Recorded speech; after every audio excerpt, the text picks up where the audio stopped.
Alright guys, I'm doing a review of this classic bacon serve honey garlic pork. This is at Costco.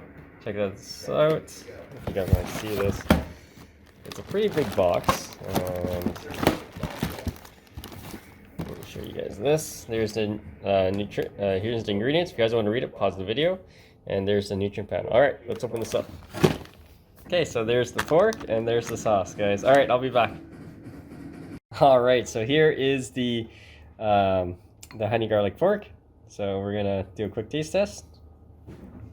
I added some broccoli to it, and there's the rice.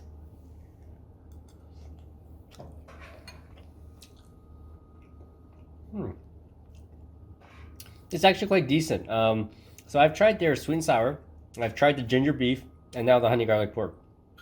It is a little bit on the sweeter side because of the honey, but it's actually quite good. If I had to choose between the three flavors, my favorite is still the ginger beef. Alright guys, stay tuned for more videos. This is a second.